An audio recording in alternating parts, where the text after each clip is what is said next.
Bienvenidos. En este video continuaremos analizando el tomo 8 de la colección Historia Integral Argentina, del Centro Editor de América Latina. Veremos dos de los artículos que están incluidos en el temario de El peronismo en el poder. Uno de carácter general llamado El gobierno militar, la revolución de 1943. Y el otro, un artículo de Hugo Gambini, denominado El poder autoritario. Nos sumergimos hoy en un periodo absolutamente bisagra de nuestra historia, ¿no? Utilizando estos textos como vía.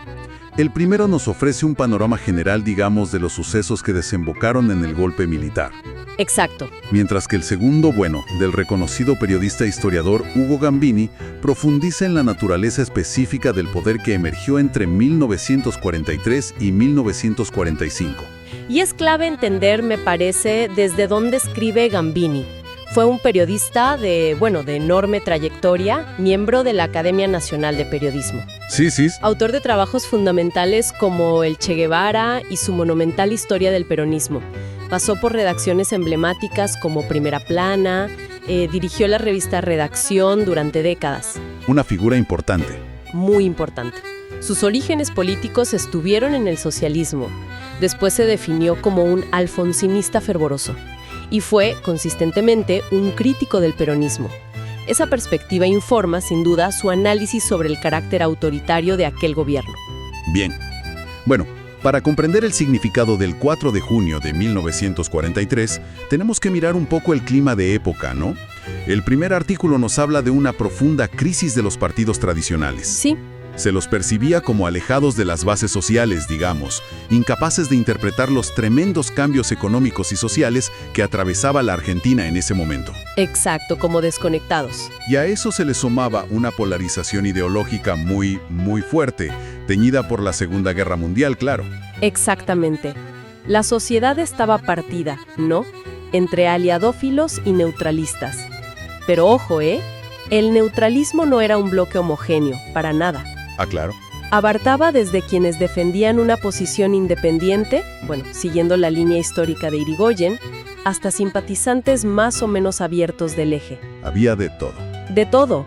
Incluso grupos nacionalistas como Forja, que estaban más enfocados quizás en la soberanía económica, eran acusados de fascistas en medio de esa polarización tremenda. Sí, la simplificación de la época. Totalmente. Y un dato interesante es que Gran Bretaña, por razones pragmáticas, por el abastecimiento, prefería la neutralidad argentina. Mira vos. El presidente Castillo la mantuvo, sí, pero bajo estado de sitio. Una medida que suspendía garantías constitucionales, recordemos, y en la práctica, esta neutralidad permitía ciertas actividades pro eje. Mientras tanto, la política criolla, seguía su juego. Tras la muerte de Ortiz, Castillo consolida el poder conservador y, según las fuentes, reaparece el fraude electoral. El famoso fraude patriótico. Claro, como en la elección bonaerense de Rodolfo Moreno. Muerto Alvear en el 42, parecía que el general Justo sería el candidato opositor, con apoyo militar y norteamericano incluso. Sí, se perfilaba. Pero muere a principios del 43. Esto dejó el camino, más despejado para el candidato oficialista, Robustiano Patrón Costas, que era claramente pro-aliado. Sí, un hombre del establishment azucarero, pro-norteamericano. La oposición intentó armar la Unión Democrática y fíjate qué paradoja, buscó apoyo en sectores militares justamente para evitar el fraude que se daba por descontado a favor de Patrón Costas. Pero el punto fundamental, creo yo, y que quizás los políticos tradicionales no vieron venir, fue la transformación interna que se estaba cocinando en las Fuerzas Armadas. Adentro del ejército. Claro. Más allá de las divisiones ideológicas que existían, que las había y muchas, crecía entre los oficiales la idea de dejar de ser meros garantes del orden para pasar a tomar directamente las riendas del país. Sentían como que la clase política había fracasado. Y así llegamos al 4 de junio. Una revolución netamente militar. Sí, estrictamente militar. Ningún partido político pudo adjudicársela.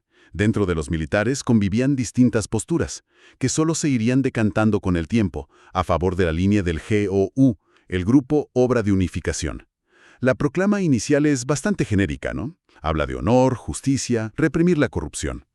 Es una proclama que, como bien señala el texto, se centra mucho en los síntomas, la supuesta bancarrota moral, política y económica, pero evita analizar las causas profundas, estructurales de esa crisis. Claro, no va al fondo. No va al fondo. Por eso se afirma que, al principio, de revolución tenía poco más que el nombre. El GOU, este grupo, fue la logia militar que actuó como motor del golpe. Su astucia fue capitalizar el descontento tanto de los sectores pro-eje, opuestos a Patrón Costas, como de los sectores pro-aliados, hartos del fraude. Usaron a los dos bandos. Claro, para sus propios fines. La designación inicial del general Rawson, que era considerado aliadófilo, como presidente de facto, es una muestra de esa complejidad inicial y de las internas feroces que había. Rawson dura, un suspiro. Es reemplazado por Ramírez, y más tarde por Farrell. Es notable que la Corte Suprema reconoció al gobierno de facto. Sí, otra vez. Usando argumentos muy similares a los de 1930, ¿no? Avalando la ruptura del orden constitucional bajo la promesa de restaurar la Constitución más adelante. Una fórmula que ya, tenía antecedentes. Y es interesante esa justificación de actuar para salvar al país de una supuesta bancarrota moral, política y económica. Es un tipo de retórica que a veces reaparece, ¿no? Sí, totalmente. Figuras o movimientos que se presentan como ajenos al sistema político tradicional y capitalizan el descontento para proponerse como solución a una crisis percibida. Uno se pregunta, ¿observamos hoy figuras o movimientos que capitalizan un descontento similar y se autodefinen como salvadores ante la crisis percibida del sistema político? Es una buena pregunta para pensar. Ahora, los textos también marcan un cambio sociológico interesante dentro del propio ejército. Citan a Finner y a García Lupo para señalar que, a diferencia de principios de siglo, donde los oficiales venían mayormente de la oligarquía terrateniente, claro, de las familias patricias. Para los años 40, el reclutamiento se nutría cada vez más de la clase media urbana, hijos de industriales, de funcionarios, de profesionales. Claro, García Lupo lo dice de forma muy aguda. Para muchos jóvenes de clase media, entrar al colegio militar era una vía de ascenso social, de prestigio. Una carrera posible. Exacto. No eran los Junkers prusianos defendiendo sus estancias ancestrales. Y esto se ve en los apellidos que surgen en el 43. Ramírez, Farrell, Perón. Deliciosamente anónimos, como dice una cita por ahí. Sí, muy buena esa frase. Hijos de la clase media provinciana, e incluso de suboficiales. Se marca mucho el contraste con el origen social de Uriburu en 1930, un patricio conservador frente a un Perón de clase media bonaerense, sin lazos directos con la vieja oligarquía. El historiador Alberto Siria apunta que entre 1930 y 1943 el ejército había funcionado objetivamente como sostén de esa oligarquía. Después del 4 de junio del 43, la cosa cambia. Cambia el escenario. Y acá los textos destacan a Perón como el único líder surgido de ese movimiento que realmente comprendió el cambio de eje en el poder económico, el desplazamiento del campo a la industria urbana y al trabajo organizado. Exacto. Perón vio el potencial político inmenso que tenían los sindicatos y supo cómo utilizarlo, incluso como un contrapeso dentro de la propia interna militar. Fundamental. Algo que se vería con una claridad meridiana en octubre de 1945. Es fascinante cómo esa crisis de los partidos tradicionales y la polarización del 43 abrieron la puerta a actores y dinámicas completamente nuevas. Sí. Nos hace pensar en cómo se manifiestan hoy esas crisis de representación y la polarización ideológica en nuestro país, ¿no? Son temas que vuelven. Definitivamente. Entremos ahora sí en la mirada específica de Hugo Gambini sobre ese poder autoritario que se gesta. Gambini sostiene que el golpe del 43 no fue una novedad absoluta, sino que revivió el espíritu autoritario ya presente en Uriburu en 1930. Retoma esa línea. Claro, pero ahora potenciado por el contexto internacional, con el fascismo europeo en aparente auge en ese momento. El GOU, con Perón descrito como su cerebro gris, buscaba imponer un orden nuevo inspirado en esas ideas. De hecho, Perón ya había sido parte activa del golpe del 30 contra Irigoyen. Dentro del GOU, según la visión de Gambini, impulsa una doctrina claramente autoritaria, antiliberal y con un fuerte componente antibritánico. Muy marcado. Hay que entender que muchos oficiales, incluido Perón por sus misiones en Europa, estaban genuinamente impresionados por el poderío militar alemán e italiano y creían en su victoria. Veían ese modelo. Claro, esto alimentaba un proyecto geopolítico, Argentina como potencia hegemónica en Sudamérica, lo que requería un Estado fuerte, militarizado y centralizado. Gambini resalta la habilidad política de Perón para ir adaptando estos objetivos cuando la guerra empezó a torcerse para el eje. Tuvo cintura política. El ascenso de Perón empieza, según este relato, desde un puesto clave pero no de máxima exposición, la Secretaría del Ministerio de Guerra, desde junio del 43. Ahí bajo el ala de Farrell. Junto a su hombre de confianza, Mercante. Su primera intervención pública de peso fue en la huelga de los frigoríficos en agosto de ese año. Y ahí hace algo impensado para un militar de la época. Negocia cara a cara con los dirigentes sindicales. Que eran comunistas además. Claro, como José Peter, líder del gremio de la carne. Eso era nuevo. Esa experiencia le muestra el potencial del mundo sindical. Gambini sugiere que hubo una competencia interna con otro coronel, Gianni, que desde el Departamento Nacional del Trabajo también intentaba un acercamiento a los gremios. Había una disputa ahí. Perón termina ganando esa pulseada y se queda con ese puesto en octubre del 43. Y lo transforma. Lo moderniza, trae al abogado español José Figuerola, que había colaborado con Primo de Rivera en España, un dato ideológico no menor, y crea la Secretaría de Trabajo y Previsión. La famosa Secretaría. Esa va a ser su gran plataforma de lanzamiento. Es célebre su discurso en la Bolsa de Comercio, en agosto del 44. Ahí Perón, blanquea su estrategia. Crear un organismo estatal fuerte que gane prestigio entre los trabajadores para poder encauzar el movimiento sindical argentino bajo las directivas del Estado. Lo dice explícitamente. Habla directamente de ganar el corazón de los obreros para dominarlos, para convertirlos en colaboradores. Intenta tranquilizar a los empresarios presentes, hasta les bendice las ganancias del 1000% según la crónica. Pero su apuesta principal ya estaba clara. Y la táctica fue tremendamente efectiva. Por un lado, otorgar beneficios concretos largamente esperados. Convenios colectivos, vacaciones pagas, estabilidad laboral, el estatuto del peón de campo, jubilaciones. Conquistas importantes. Muy importantes. Por otro lado, cuando un dirigente sindical tradicional, socialista o comunista, se resistía a su avance, buscaba al segundo o algún disidente y le daba apoyo estatal para armar un sindicato paralelo leal a la Secretaría. Dividir para reinar, digamos. Una estrategia clásica, sí. Esto dinamitó las estructuras gremiales existentes. Vemos ejemplos claros. Algunos dirigentes, como el socialista Ángel Borlengui de Comercio, optaron por el pragmatismo, eligieron el gremio antes que el partido y se sumaron al proyecto de Perón. Se alinearon. Otros, como el comunista Peter de la Carne, se mantuvieron leales a su partido y fueron desplazados por nuevas figuras promovidas desde Trabajo y Previsión, como Cipriano Reyes. Claro, figuras que emergieron con el apoyo estatal. Es una estrategia de cooptación muy marcada, ¿no? Ofreciendo beneficios, pero a la vez dividiendo y debilitando la autonomía de los liderazgos preexistentes. Sí es interesante analizarlo. Uno podría preguntarse, ¿qué estrategias se observan en la política contemporánea para cooptar bases sociales? A veces debilitando la autonomía gremial o partidaria. Es un tema que sigue vigente. Sin duda, Perón sigue acumulando poder.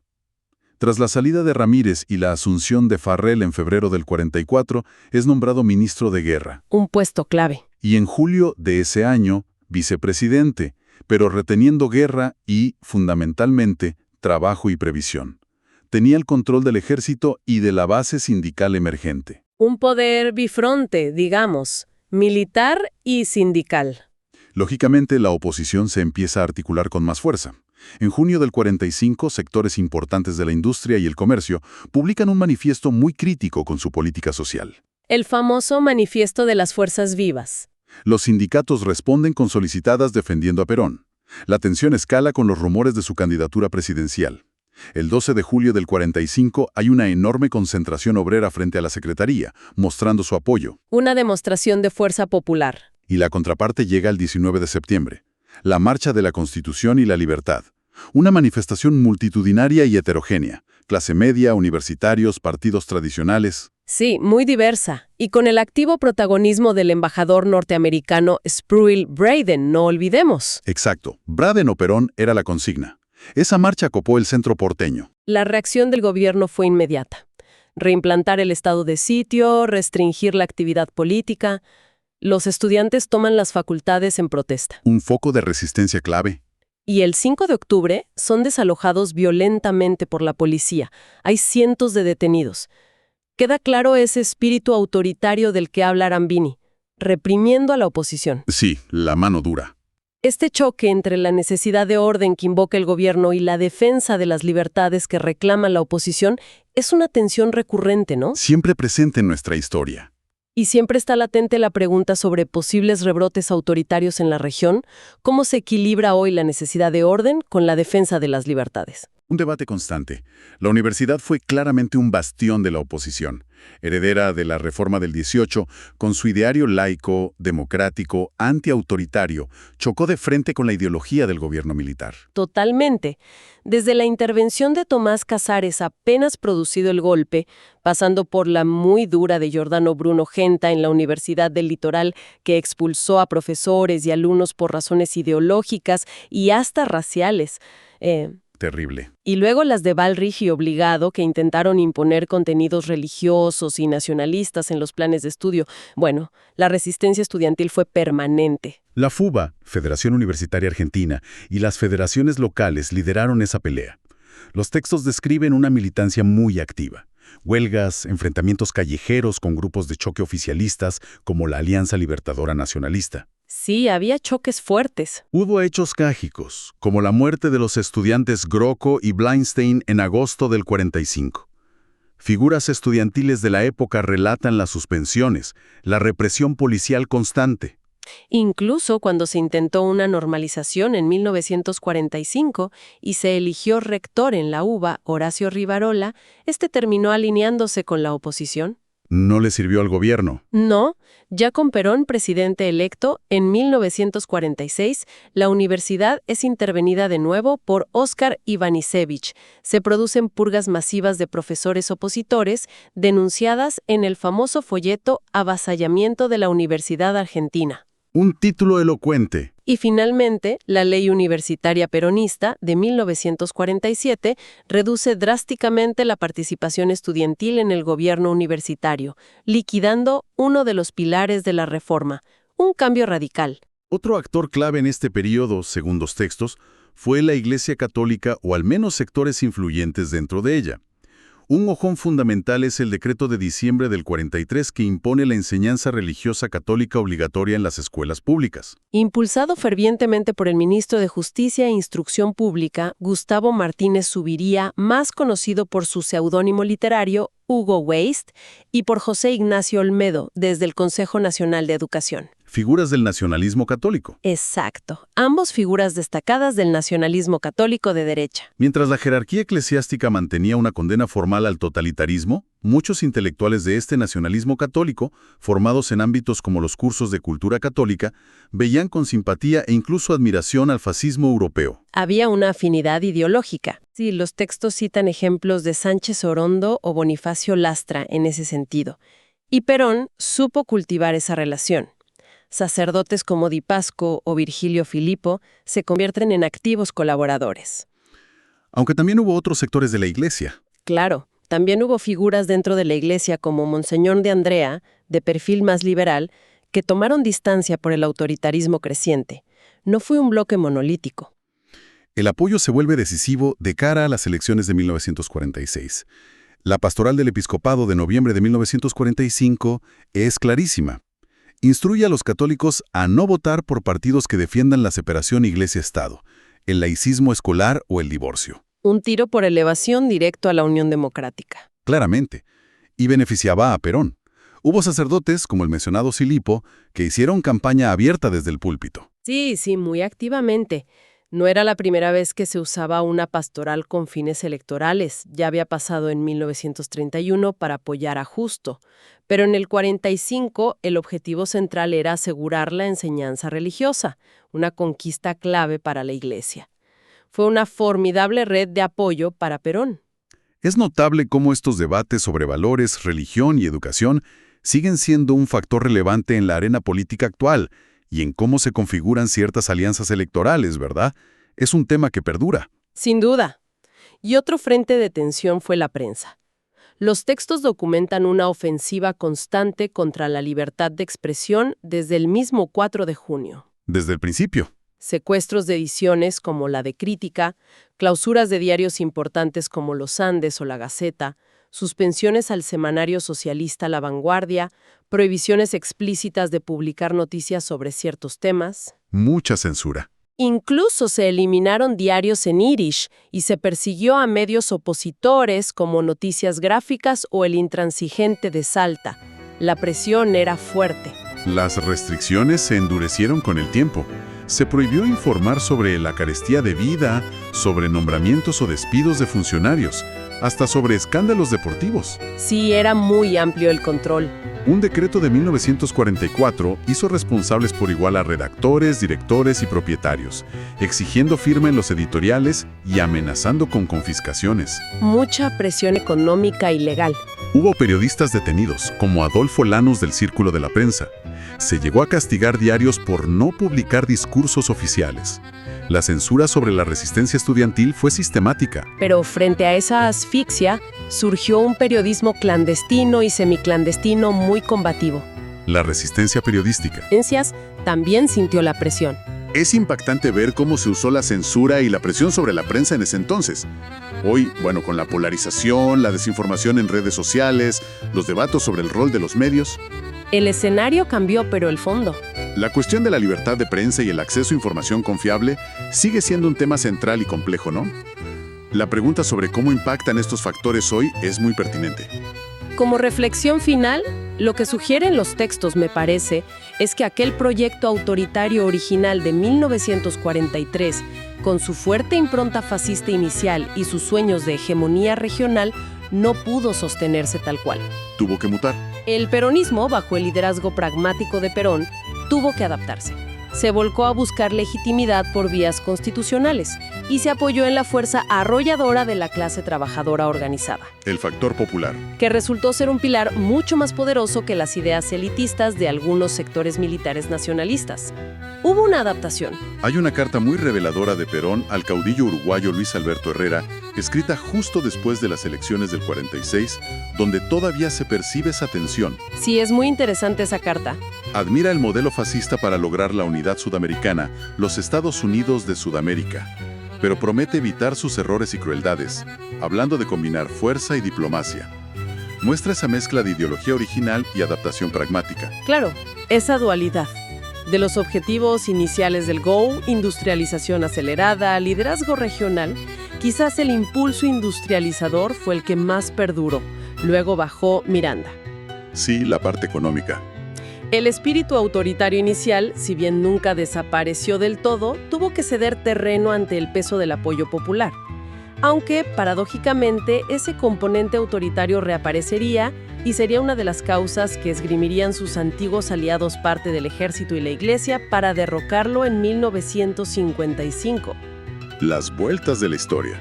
Una historia llena de complejidades y tensiones que, siguen resonando hasta hoy. Continuaremos con otros análisis de este tomo llamado El peronismo en el poder en próximos videos.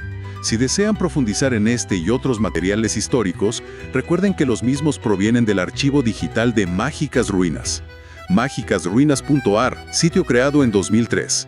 Los esperamos.